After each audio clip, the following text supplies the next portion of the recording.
Mr. Alden Richards, abay sinasabing isa na lang talaga ang kulang, kompleto na, no? Ang lahat ng yan. But before that, if you haven't, maraming salamat po.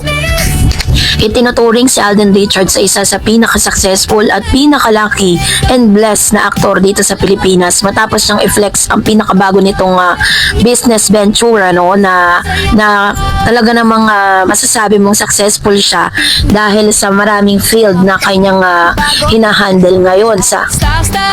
So sa mundo po kasi ng showbiz sa Pilipinas, hindi mawawala ang pagkasabik ng mga tagahanga sa bagong proyekto, tambalan at personal na buhay ng mga artista na araw-araw na pinag-uusapan. Sa mga pinakabagong balita ngayon 2026, umiikot ang usapan sa ilang malalaking pangalan sa industriya. Sina Alden Richards, Rayber Cruz at Nadine Lustre. Sa mga artikulong ito, makikita natin ang pananaw ng mga artista tungkol sa kanilang trabaho at pagmamahalan at hinaharap na project, mula sa pagkakapiling sa set hanggang sa pagkahanap buhay ng tunay na pag-ibig.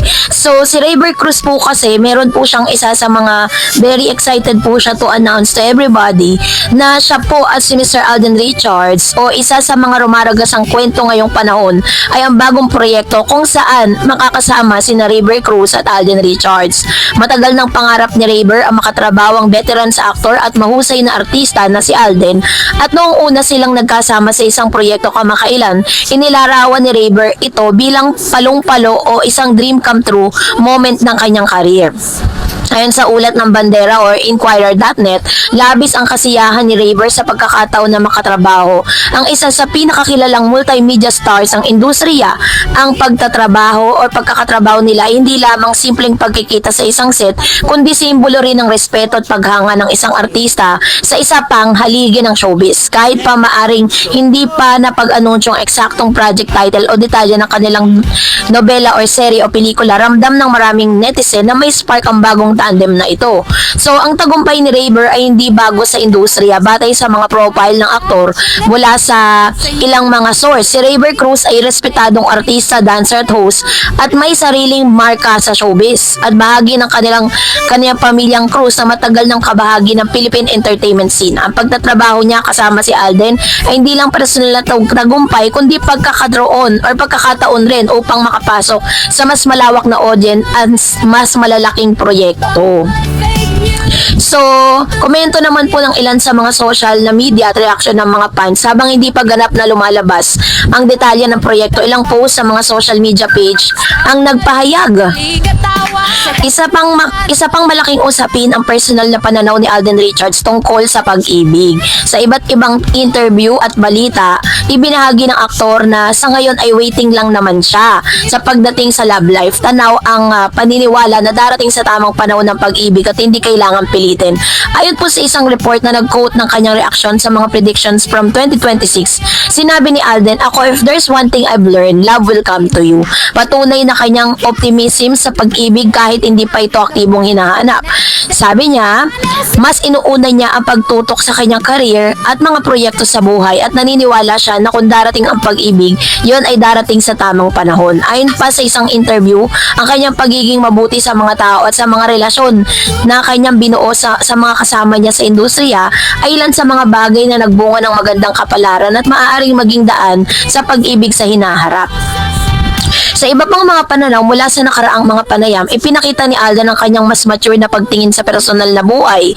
Hindi niya sinasabi na hindi niya gusto ang pag-ibig. Bagkus, pinipili niyang ipunin muna ang lahat ng mga bagay na gustong makamit bago isulong ang seryosong relasyong ito.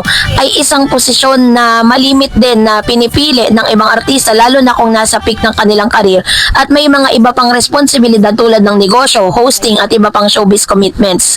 So hindi na iwasan na may mga tagahanga na nag-iisip kung kailan darating ang forever. Para sa isang artistang tulad niya, may ilang memes, reactions, speculative posts online tungkol sa kung sino ang dapat nakapareha ni Alden o kung sino ang nakikita ng netizen na bagay sa kanya. Ito ay bahagi na ng modernong showbiz fandom kung saan ang personal life ng artista ay naging parte ng interes sa publiko. Ngunit kahit ganoon, tila pinipiling manatiling pribado ni Alden sa kanyang love life at hayaan itong umuusbong sa sarili nitong paraan at oras.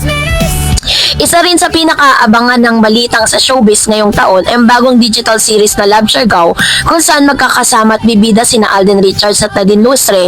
Ito ang unang ganap na pagkatrabaho ng dalawa para sa isang serye na ipapalabas sa View Philippines at sinasabing isang malalim na love story na puno ng emosyon, pag-iibigan at paglalakbay ng mga karakter sa isla ng Siargao. So, sa Love Siargao, ito po yung ginagampanan ni Nadine Lustre, ang karakter ni Cara or Caitlyn De Leon, isang babae na nagpasyang magbakasyon sa Siargao matapos makipaghiwalay sa kanyang toxic boyfriend. Dahil sa tinatawag na curse ng Siargao, napipilitang manatili siya roon ng 6 na taon at magkaroon ng bagong buhay bilang tour guide at may-ari ng sarong shop. Samantalang si Alden Richards ay gagampanan ng papel ni Jao Calderon, isang project development head sa Maynila na nawala ng long-time girlfriend at naghahanap ng sagot sa kanyang nararamdaman. Dito rin sa Siargao, mula sa pagiging real estate professional sa lungsod, ibinabad niya ang sarili sa buhay sa isla, isang mundo na kakaiba sa kanyang naging buhay. So doon iikot, parang silang dalawa po is searching for love at doon nila natagpuan ang isa't isa sa Siargao. So ang bagong tambalang tinaguri ang minsan bilang Aldin, isang kombinasyon na pangalan ni na Alden at Nadine ay agad na nag-viral sa social media matapos ang anunsyo ng proyekto. Para sa maraming fans, ito ay isang fresh na pairing na puno ng potensyal, lalo na matapos ang matagal na paghintay para sa bagong on-screen partner, pareho sina Alden at Nadine. Hindi tulad ng kanilang mga dating kasosyo love team tulad ng Aldab at Jadine, maraming tagahanga ang natuwa sa idea ng bagong chemistry at bagong uri ng storya na dadali ng Love Siargao, ang setting mismo ng Siargao. Kilala ang ganda ng kanyang beach at surf spots at naibibigay din ng romantic at aspirational vibe sa kwento. Sa parehong inilarawan ni na Alden at Nadine ang pagiging excited nila sa projects, no? At sa kanyang sariling sinabi, masaya ako sa pagkakataon na gumawa muli ng isang serye kasama si Alden. Nagpapakita ng kanyang pasensya at paghanga sa bagong love team.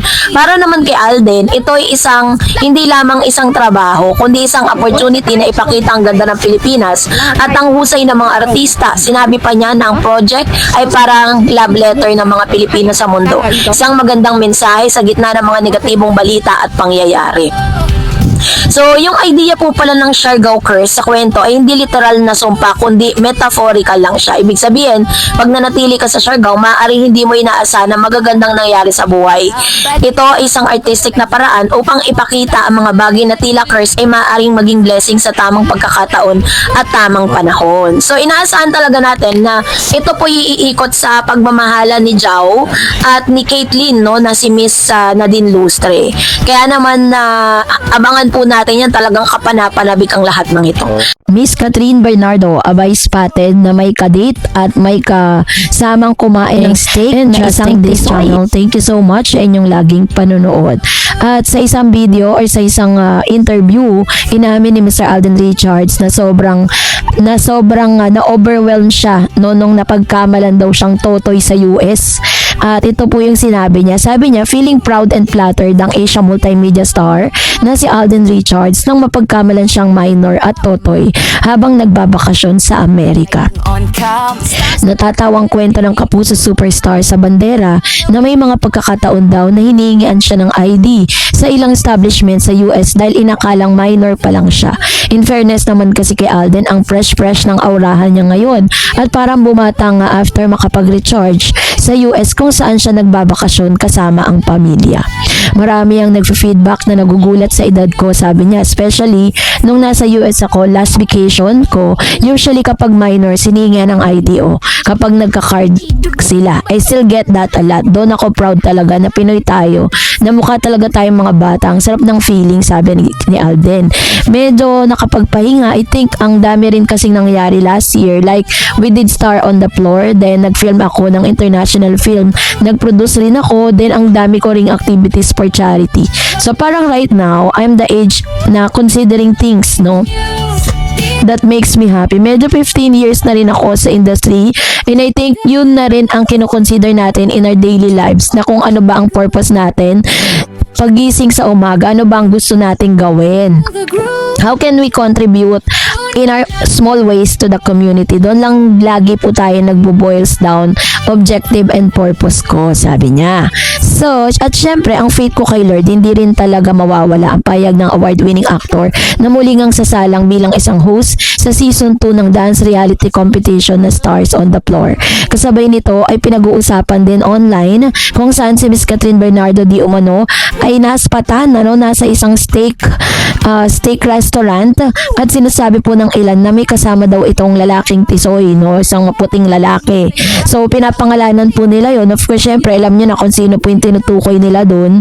Parang sinasabi nila na isang politician daw. Pero, syempre, umalma po ang ilan sa mga netizen dahil sabi nga nila parang kilalang kilala daw nila si Catherine kung magsalita sila. Wala naman daw silang ebidensyang maipakita. Kapag pumunta si Miss Catherine Bernardo sa isang restaurant, tapos makikitang may kasama, lagi nilang sasabihin that it was that man. Pero napaka-imposible naman, 'di ba? Kasi may mga photos po na lumalabas kasama po ng mga staff. Yan po yung pictures na yan. Nagpa-picture sila kay Miss Catherine, tapos walang photo kung sino yung kasama niya. Napaka-imposible po nun, 'di ba? Na parang lagi nilang sinasabi na kapag naispatan siya sa isang establishmento, sinasabi lagi nila na ang kasama ni Catherine ay walang iba kundi si Blanc. 'Di ba? Pero wala naman po silang patunay kung totoo talaga yung mga sinasabi nila. Kaya marami ring mga fans si Catherine Bernardo na binabakbakan yung mga ganitong klase ng news. Pero sa kabila po ng mga kabisihan nitong si Alden Richards, sa kanya pong pinakabagong branch ng McDonald's sa Santa Rosa, Laguna sa bayan, kasi kaka-launch niya lang po niyan at very proud and loud na ipinagmalaki ni Mr. Alden Richards na isa yan sa pinakamagandang branch niya kasi siya parang heritage po siya and talagang na-maintain po nila yung history ng place. Tapos katapat pa nito yung isang church doon na talagang dinadayo rin ng ilan sa mga taga Santa Rosa. Kaya talagang very parang ang vibe niya is sinauna yung vibe. Pero pagpasok mo sa loob, very cozy at McDonald's talaga siya. So this is gonna be very exciting part para sa kanya kasi syempre ito yung pinakamagandang yung pinakamaganda at pinaglaban niya talaga. So kasabay nito ay pinopost din nagpo-post din si Miss Catherine Bernardo sa kanyang IG account ng ilan sa mga malalaking changes dun sa kanilang Isla Amara Resort.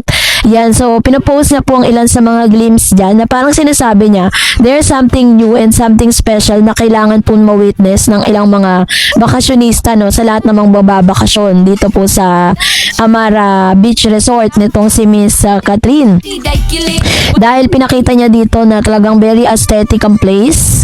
Ganun, parang sa dami ng mga negosyo din ni Miss Catherine, yung kanyang negosyo na nagpo-produce sila or parang nagbebenta sila ng mga aesthetic na mga kagamitan ay dito niya talaga in-apply. Pinakita niya dito na talagang possible dun sa kanyang Amara Beach Resort.